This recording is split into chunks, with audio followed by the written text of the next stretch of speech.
जय जय जय जय भीम, जय जय जय जय जय भीम। जिन घरों में आप रहते हैं उन घरों का मजदूर के रूप में निर्माण हम करते हैं, क्या आप उन घरों में रहना बंद कर दोगे?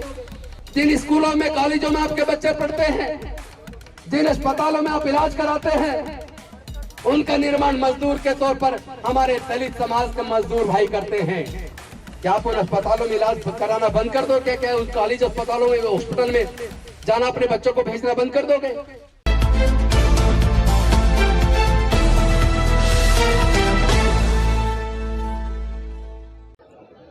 आज हमें तय करना होगा कि भारत से छुआछूत खत्म होगी या नहीं होगी, भारत से जातिवाद खत्म होगा या नहीं होगा।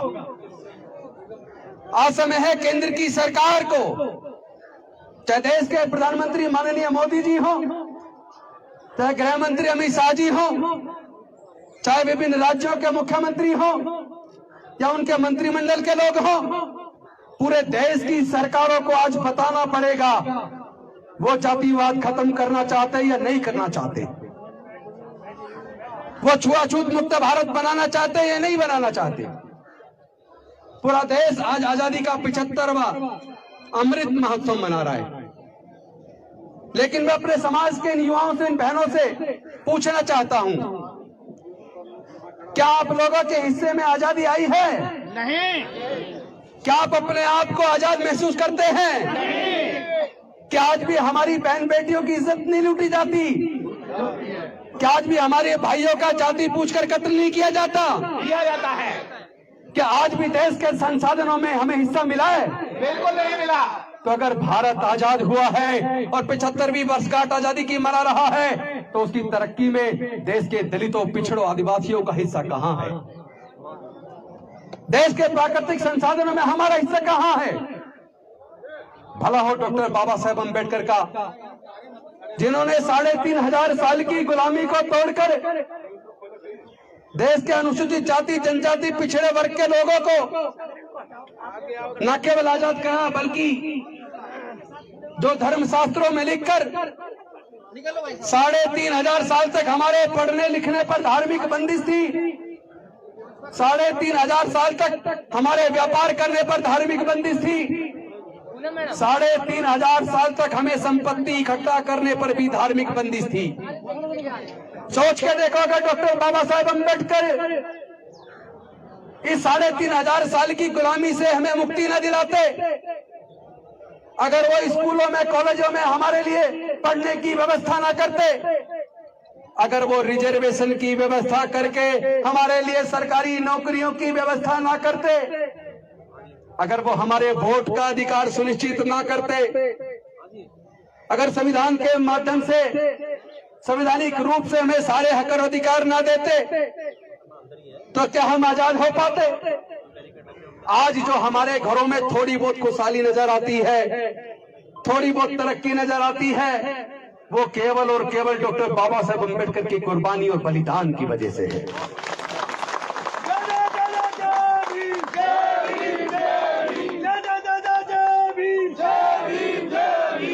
मैं आप सब साथियों से आह्वान करना चाहता हूं, कृपया एक बार आंख मीच कर, आंख बंद कर अपने मन में सोच के देखो, डॉक्टर बाबा साहेब अम्बेडकर के 4 बच्चे चले गए। जिस पिता के 4 बच्चे छोटी सी उम्र में इलाज के अभाव में मर जाए, वो आदमी टूट जाता है,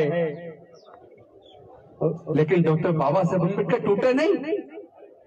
4 बच्चों को गंवाने के बावजूद उन्होंने अपना पूरा जीवन लगाकर हमारे दलितों, पिछड़ों, आदिवासियों को 3500 साल की गुलामी से मुक्त किया।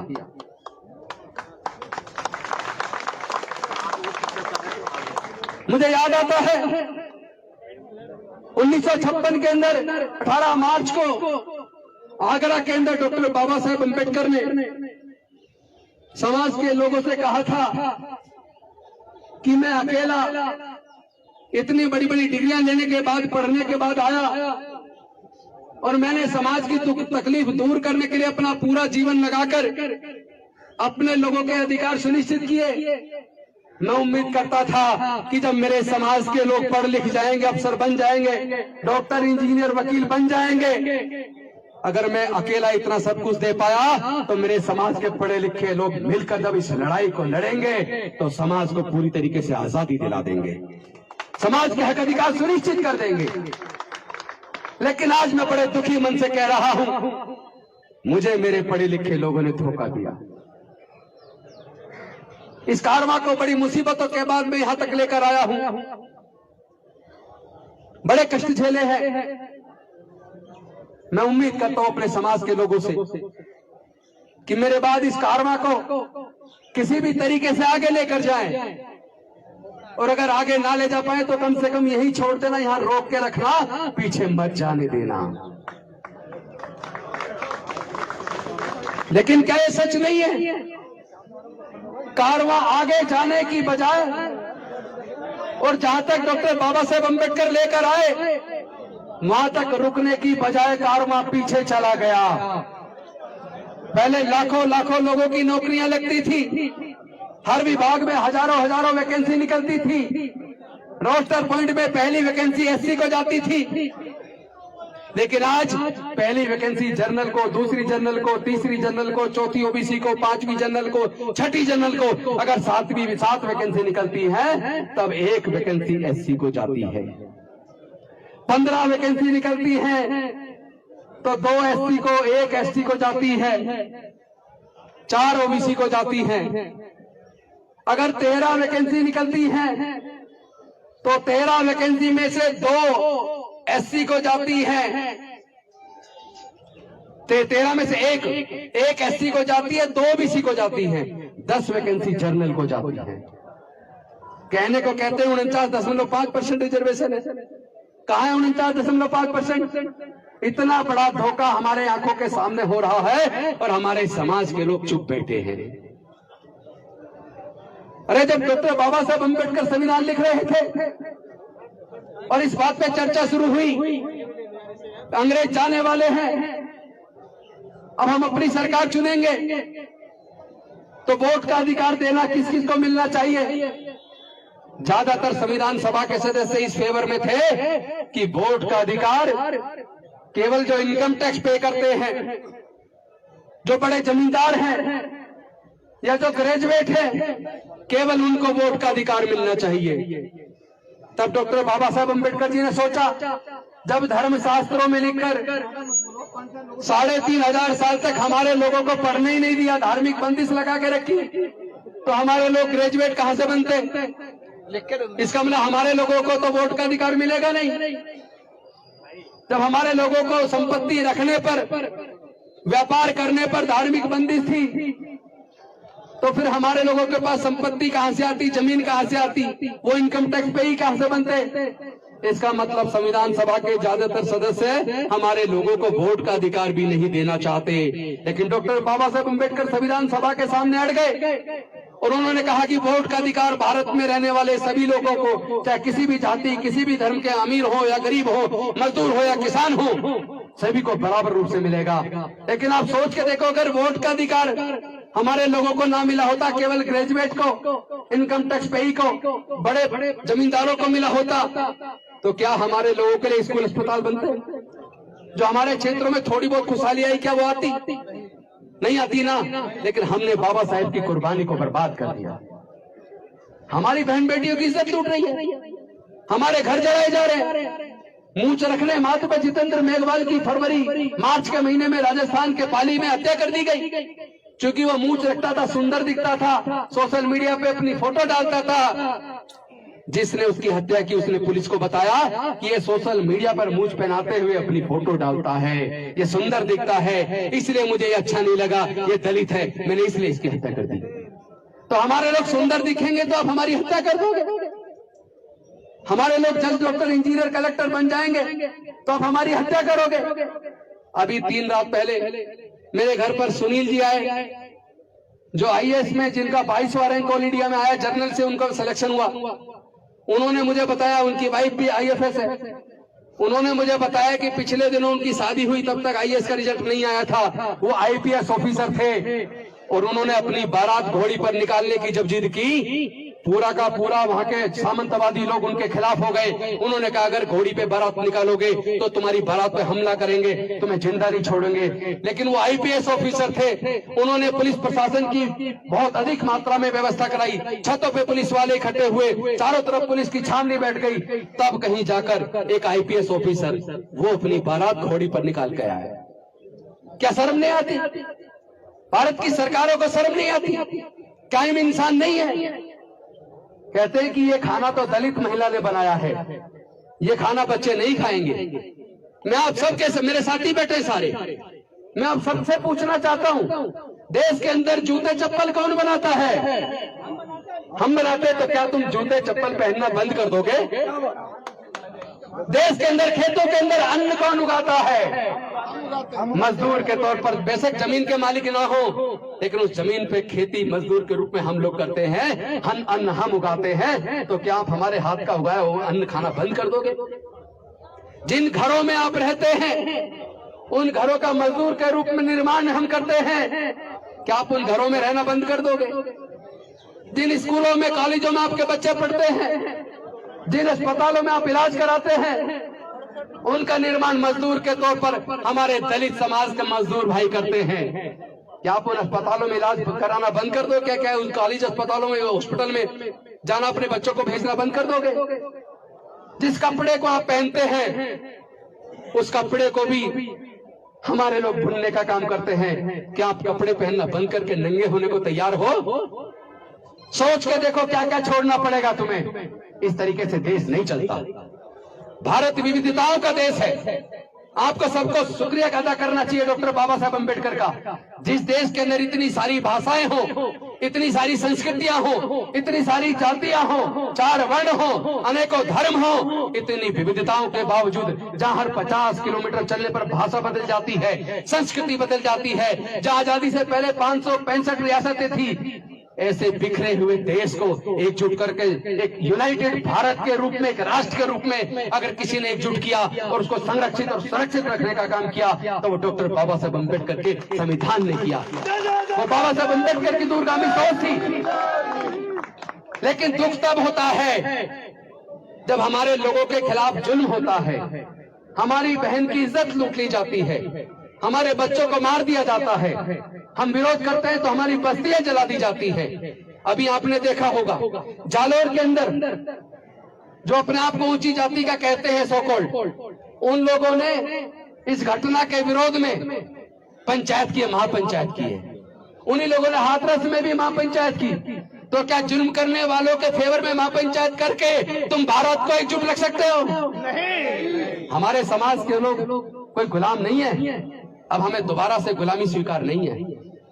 हम लोग लड़ेंगे, हम जीतेंगे। हम डॉक्टर बाबा साहब अम्बेडकर के बच्चे हैं। लेकिन मैं आपको इस मंच के माध्यम से आह्वान करना चाहता हूं, अगर आपको इस लड़ाई को जीतना है तो ब्राह्मणवाद को और ब्राह्मण में अंतर करना सीखो। आज ब्राह्मणवाद दलितों के अंदर घुस चुका है। वाल्मीकि समाज के लोग अपने आप को अलग लेके चल रहे हैं, जाटो समाज के लोग अपने आप को अलग लेके चल रहे हैं, खटीक समाज के लोग अपने आप को अलग लेके चल रहे हैं, रेगड़ समाज के लोग अपने आप को अलग लेके चल रहे हैं, बलई समाज के लोग अपने आप को अलग लेके चल रहे हैं, कोली समाज अपने आप को अलग लेके चल रहा है, और उसी तरह अनुसूचित जनजाति में, उसी तरह पिछड़े वर्ग में। मुझे पता लगा जो कुर्मी समाज है उसमें सचान अलग है, वर्मा अलग है, चौधरी अलग है, पटेल अलग है। जाति में जाति, जाति में जाति, जाति में जाति। जब हम लोग अपनी जाति को महान बताते हैं, अपनी जाति को ऊंचा बताते हैं, उसी क्षण हम जाति व्यवस्था को मजबूत कर देते हैं। जब हम जाति में बटे हैं और अपनी अपनी जाति को जोड़ रहे हैं तो तुम्हें कोई हक नहीं है जातिवाद के खिलाफ बोलने का। अगर तुम जातिवाद को खत्म करना चाहते हो तो इस बात को समझ लो कि हमारे साथ जो उत्पीड़न है वो जातिवाद की वजह से है। ये जातिगत उत्पीड़न है, ये जाति की वजह से है। जब तक जातियां बनी रहेंगी तब तक जातिगत उत्पीड़न भी बना रहेगा। अगर आप जातिगत उत्पीड़न से मुक्ति चाहते हैं तो जाति छोड़ने का संकल्प करो। जाति छोड़ो, समाज जोड़ो।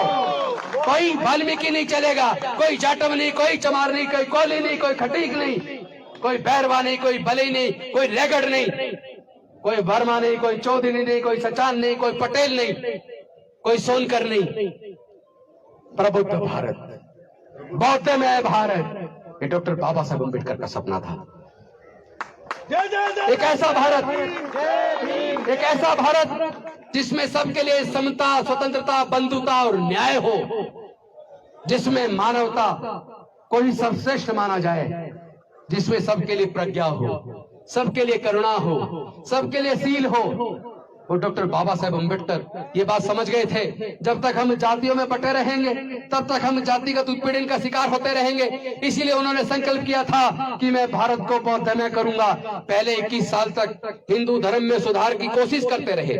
उन्होंने कोशिश की कि हिंदू धर्म में से जातिवाद खत्म हो जाए, लेकिन जब 21 साल के बाद उन्हें लगा कि हिंदू धर्म में वर्ण व्यवस्था और जातिवाद खत्म होने का नाम नहीं ले रहा, तब उन्होंने संकल्प किया मैं भारत को बौद्धमय करूंगा। और 14 अक्टूबर 1956 को डॉक्टर बाबा साहब अम्बेडकर ने लाखों अनुयायियों के साथ बौद्ध धर्म की दीक्षा ली। उन्होंने कहा जिस प्रकार अनेकों नदियां अलग अलग नाम से जानी जाती हैं, समुद्र में गिरने के बाद वो अपनी पहचान खो देती हैं, समुद्र में से कोई पानी निकालकर क्या ये बता सकता है ये कौन सी नदी का पानी है?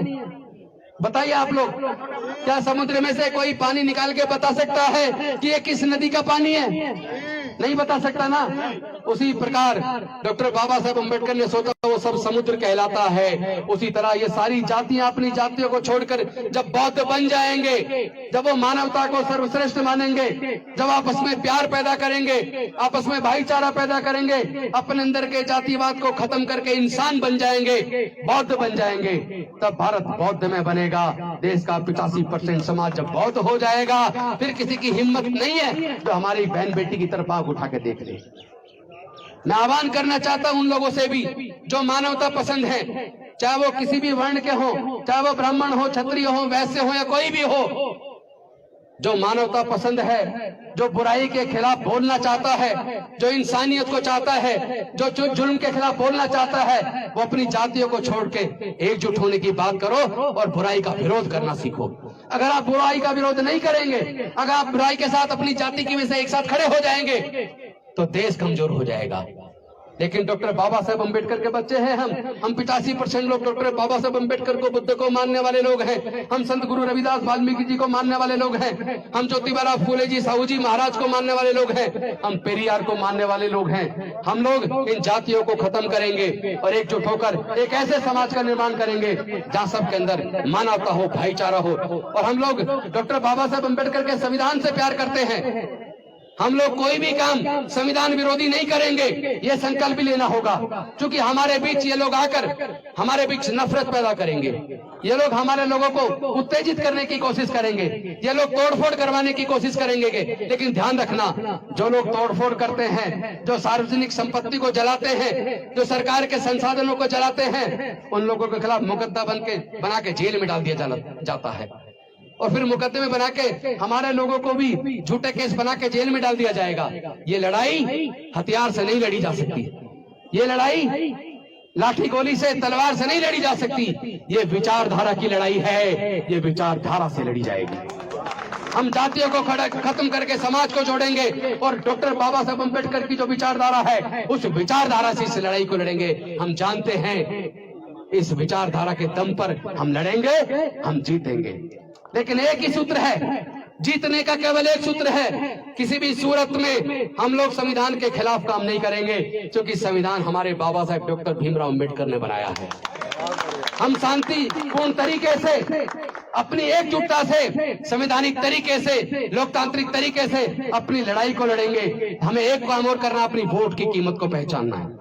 जो लोग हमारे वोट को शराब की बोतल में खरीदते हैं, 1000-2000 रुपए में खरीदते हैं, 10-5 किलो अनाज में खरीदते हैं, उसके बाद पूंजीपतियों के हाथों देश को बेच देते हैं और हमारी बहन बेटियों की इज्जत लूटते हैं, हमारे भाइयों का कत्ल करवाते हैं, कत्ल करने वालों को जेल में से छुड़ाते हैं, उनके गले में माला डालते हैं। शर्म नहीं आती इन लोगों को? ये कैसा आजादी का अमृत महोत्सव है? हमें स्वीकार नहीं है। ऐसी आजादी हमें स्वीकार नहीं है जहाँ भाईचारा ना हो, जहाँ बराबरी ना हो, जहाँ बहनों की इज्जत लूटी जाती हो, जहाँ भाइयों का कत्ल किया जाता हो। ऐसी आजादी हमें नहीं चाहिए। हमें ऐसी आजादी चाहिए, स्वीकार नहीं है। अरे मीडिया भी सुन रहा है, ऐसी आजादी स्वीकार नहीं है। हमें भाईचारा चाहिए, हमें मानवता चाहिए, हमें संवैधानिक अधिकार चाहिए, हमें देश के संसाधनों में हिस्सेदारी और भागीदारी चाहिए। जल, जंगल, जमीन, इंडस्ट्री, ट्रेड, बिजनेस, हर क्षेत्र में हिस्सेदारी, भागीदारी चाहिए। इससे कम कुछ स्वीकार नहीं है। हम अपनी लड़ाई को लड़ेंगे, लेकिन लड़ाई का सूत्र ध्यान रखना, अगर आप अपनी अपनी जातियों को इकट्ठा मजबूत करते रहेंगे, अपनी जाति को ऊंचा बताएंगे और आपस में जातिवाद करेंगे, तो हम हमेशा हारेंगे। 3,500 साल क्या, आगे के 3,500 साल और भी लग जाएं, तो भी ये हमारा जातिगत उत्पीड़न खत्म होने वाला नहीं है। इसका एक ही तरीका है, हम लोग एकजुट हो जाएं, अपनी जातियों को खत्म कर दे और बाबा साहब का जो सपना था प्रबुद्ध भारत का, प्रबुद्ध भारत बनाने के सपने को पूरा करेंगे। और आने वाले 5 अक्टूबर को डॉक्टर बाबा साहब अम्बेडकर के भवन पर हम लोग अपने बुजुर्गों की सांस्कृतिक विरासत में, बुद्ध के धम्मे में वापसी करने का काम करेंगे। इन्हीं शब्दों के साथ मैं अपनी वाणी को यह कहते हुए विराम देता हूं। मेरे साथी उमेश सिंह गौतम जी, मेरे साथी के चौधरी जी, निगम साहब, आर्या साहब, हमारे विधायक सुरेंद्र जी, राजेंद्र जी, हमारे सारे लोग, हमारे देखो लखनऊ से मेजर शेखर भी आए हैं, उनके साथ भी टीम आई है, वर्मा जी भी आए हैं, अभिषेक जी भी आए हैं, श्यामलाल जी भी आए हैं, और हरियाणा से भी काफी लोग हैं, आसपास के क्षेत्रों से, दिल्ली के कोने कोने से आए हैं। बस मैं एक संकल्प आपसे दिलवाना चाहता हूं, क्या आप इन जातियों को तोड़ने के लिए तैयार हैं? तो जाति तोड़ो, जाति तोड़ो, जाति तोड़ो, जाति तोड़ो, जाति तोड़ो। जय जय जय जय जय भीम, जय जय जय जय जय भीम, जय जय जय जय जय भीम। बहुत बहुत धन्यवाद। नमो बुद्धाय, जय भीम। बौद्ध धर्म की क्या पहचान, बौद्ध धर्म की क्या पहचान, मानो मानो एक समान। अभी प्रस्ताव अगर आप चाहते हैं गरीब हर वंचित इंसान की आवाज आप तक पहुंचे तो हमारे चैनल को सब्सक्राइब करें और बेल आइकन का बटन दबाना ना भूलें। देखते रहिए बहुजन हलचल न्यूज।